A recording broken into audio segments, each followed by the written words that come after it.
Hi, I'm Jenny Vrentas. I'm here at Giants Stadium with Giants beat reporter Mike Garafolo. And in spirit on this Thanksgiving weekend, our week here with us, Steve Politi, in spirit. In spirit. In spirit. We'd certainly like to wish all our viewers a happy Thanksgiving. From that turkey. What's going on? Well, we got the Redskins this week. We do. Well, they I meant do. like we, as in like we're... The collective we. We're preparing for them. We're preparing for them. I mean, we've been scouting them, yes. seeing what stories we need to write. What have you come across? What do you think of these Redskins, huh? Looking a little different like the team from week one. Definitely a lot different. And it's, a few of the players have said since the West Coast offense is all about a timing offense, and that week one they didn't really have a lot of that timing because it was a new thing. They were kind of still figuring out their bearings, and now that we're in, what are we in, week 12 now? 13. 13. It's, a big change. What have you heard on that front? Well, it's a similar kind of stuff, rhythm. Also opening it up, understanding what they do well. Clinton Portis are running the ball well. So, Jason Campbell is asked to do a lot more than he was in week one, but still not as much as they want him to do. And you heard Jim Zorn on the call say, well, we're not quite even where we want to be comfort-wise and from a standpoint of the whole playbook. So they're on their way, but certainly a different team, like I said, than we saw week one, opened it up a little more and doing a lot more stuff.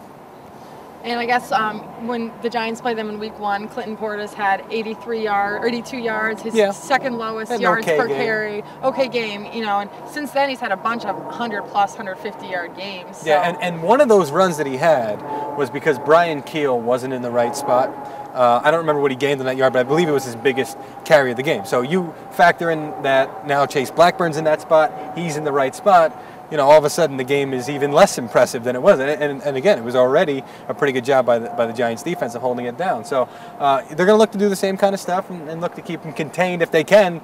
The way that they've been relying on the running game, the Redskins, it certainly bodes well for the Giants. Yeah, it's pretty different from last week. You have a pass-happy offense. You're jumping right back to a run-happy offense. Seems like this team has different challenge every single week. It's completely different. It's amazing, the versatility. I've said what amazes me about this team, number one, is that they're able to take on everybody's best shot each week. The second thing that amazes me is that everybody's best shot comes in a different way. I mean, we're talking to Chase Blackburn a couple of weeks ago. He didn't play much against the Eagles. And then the following week plays a ton against the Ravens, then doesn't play a whole lot against the Cardinals, and now he's going to play a lot on Sunday, and then back to the Eagles. And it's because run, pass, and they've been able to meet every challenge and play every kind of style of game. It's really impressive the way they've been able to do that.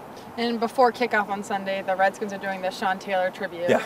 And I guess it will be emotional. It will be for the Redskins. You know what? It'll also be emotional for the Giants. There's a lot of guys here that played with Sean Taylor, that know Sean Taylor, and even in the case of Kenny Phillips, just a guy that looked up to Sean Taylor. So it'll be an emotional day, emotional game for both sides. I don't know how much bearing it'll have on the outcome of the game because it comes down to playing football. But again, on both sides, guys are going to want to play good football for that and will be affected by it. All right, well, I think we're going to sign off because I have a pumpkin pie that I made from scratch at home, and I just want to make sure that it hasn't been eaten in the fridge. Just don't roast Politi because that would be mean on this Thanksgiving. Happy Thanksgiving.